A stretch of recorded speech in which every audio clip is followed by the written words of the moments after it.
కేంద్ర బడ్జెట్లో తెలంగాణ కేటాయింపులు ఏమి ఇవ్వలేదన్నారు పాపం వాళ్ళు. రాబోయే 5 ఏళ్లలో 20 లక్షల మంది యువతి యువకులకు శిక్షణ ఇచ్చి ఉద్యోగ ఉపాధి అవకాశాలు కల్పించాలని చెప్పి కేంద్ర ప్రభుత్వం బడ్జెట్లో స్పష్టం చేయడం జరిగింది. ఉన్నత విద్య చదువుకోవాలనేటువంటి లక్షలాది మంది విద్యార్థులకు 10 లక్షల రూపాయల వరకు రుణ సహాయం ఇవ్వాలని చెప్పి 3 లక్షల కోట్ల మహిళా బడ్జెట్లో లక్షల మంది తెలంగాణ మహిళలకు ఉపాధి కలిగే అవకాశం ఉంది.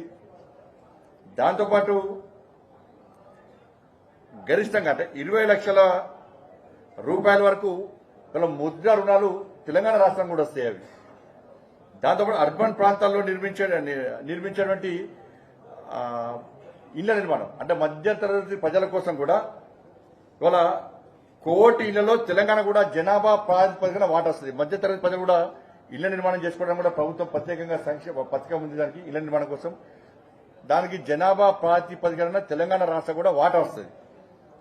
ఇలా ప్రధానమంత్రి ఆవాస్ యోజన కింద గ్రామీణ పట్టణ ప్రాంతాల్లో నిర్మించే 3 కోట్ల ఇళ్లలో తెలంగాణకు లక్షల ఇళ్లు వస్తాయి. ఇది రాష్ట్ర ప్రభుత్వం కూడా కేంద్రం యొక్క సహకారం తీసుకుంటాం ప్రధానమంత్రి ఆవాస్ యోజన కింద అని చెప్పి కూడా స్పష్టం చేయడం జరిగింది. దాంతోపాటు కేంద్ర పన్నుల రూపేణ ట్యాక్స్ డెవల్యూషన్ 26,216 కోట్లు, ట్యాక్స్ డెవల్యూషన్ 26,216 కోట్ల రూపాయలు, గ్రాంట్ ఇన్ ఎయిడ్ ద్వారా 21,075 కోట్ల రూపాయలు, ఎఫ్ఆర్బిఎం కు లోబడి 62,000 కోట్ల రుణాలు ఇవాళ తెలంగాణకు ఇచ్చింది. మొత్తము 2,91,000 కోట్ల 2,91,000 కోట్ల రాష్ట్ర బడ్జెట్ లో నిధులు అప్పుల రూపేణ కేంద్రం అంటే 2,91,000 రాష్ట్ర బడ్జెట్ లో కేంద్రము 1,09,000 కోట్ల రూపాయలు నిధులుస్తున్నది. అంటే బడ్జెట్ లో 2 లక్షల కోట్ల బడ్జెట్ రాష్ట్ర ప్రభుత్వం అయితే 1,00,000 కోట్ల రూపాయలను కేంద్రం ఇస్తున్న నిధుల రూపాయన అని కల్పించాలి. కానీ కేంద్రం ఏమి ఇస్తలేదంటారు. రైల్వే కేటాయింపులకు సంబంధించి తెలంగాణకి బడ్జెట్ లో 5,336 కోట్ల రూపాయలు ప్రత్యేకంగా తెలంగాణకు రైల్వే బడ్జెట్ కేటాయించడం జరిగింది. దీంతో పాటు గతంలో బీఆర్ఎస్ పార్టీ ఏం చేయలేదన్నది.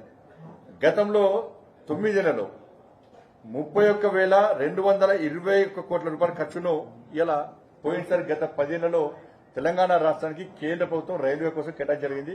యూపీఏ ప్రభుత్వము గతంలో కేటాయించిన దానికంటే 20 రెట్లు ఎక్కువ కేటాయించినాం.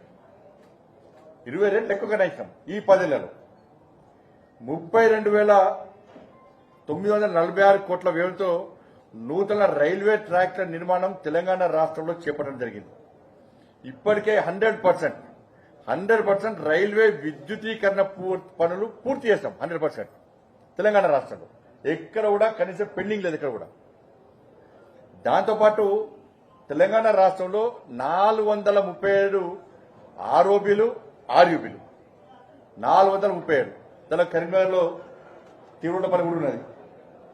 40 రైల్వే స్టేషన్ ఆధునీకరణ పనులు దానిలో భాగంగా కరీంనగర్, పెద్దపల్లి, రామగుండం రైల్వే స్టేషన్ కూడా కొత్త టెక్నాలజీతో ఆధునీకరించే పని కూడా ప్రారంభమైనాయి. 217 కోట్లతో సికింద్రాబాద్ రైల్వే స్టేషన్ ఆధునీకరణ జరుగుతున్న విషయం అందరూ తెలిసిందే. అది చెర్లపల్లిలో హైదరాబాద్ లో ఈ ట్రాఫిక్ ఇబ్బంది వల్ల దాంతో ప్రజలు ఇబ్బంది పడుతున్నారు. కేవలం నాంపల్లి, సికింద్రాబాద్ స్టేషన్లే ఉన్నాయి. కానీ ప్రజలు సమయాన్ని చేరుకోలేకపోతున్నారు అని చెప్పి ఉద్దేశంతో చెర్లపల్లిలో నూతన టెర్మినల్ పనులు కూడా 99% పూర్తయింది. ప్రారంభోత్సవానికి సిద్ధంగా ఉంది. చిన్న కొన్ని సమస్యలు కాబట్టి దాన్ని కూడా పూర్తి చేసి ఇలా ప్రధానమంత్రితో ప్రారంభించడానికి కిషన్ రెడ్డి గారు ప్రయత్నిస్తా ఉన్నారు. ఇవి కేంద్ర ప్రభుత్వము తెలంగాణ రాష్ట్రానికి ఇచ్చింది. ఈ దేశ ప్రజలకు అందించిన బడ్జెట్ కేంద్ర ప్రభుత్వం. ఇవన్నీ వాళ్ళు అడుగుతూ ఏమంటారంటే లేదు 10 రూపాయన మేము ఇస్తాం కదా అంటారు. మరి కేంద్రం కూడా 10 రూపాయలు ఇస్తారు కదా. ఇవాళ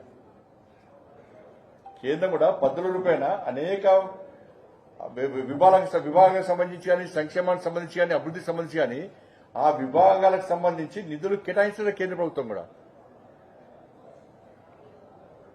ఇవాళ 1,90,000 కోట్ల రూపాయల పైగా కేంద్ర నిధులు సమకూరిస్తే రాష్ట్ర బడ్జెట్లో కనీసము దాని గురించి ప్రస్తావన లేదు. ఇలా ఆర్థిక శాఖ మంత్రి గారే చెప్పారు, ఆర్థిక శాఖ మంత్రి గారే క్లారిటీ ఇచ్చింది. అలా ఇవాళ జీఎస్టీ ఆదాయంలో 74%, జీఎస్టీ ఆదాయంలో తెలంగాణ వచ్చే జీఎస్టీ ఆదాయంలో 74% 3 రాష్ట్రాలకు కేంద్రం ఇస్తున్నది.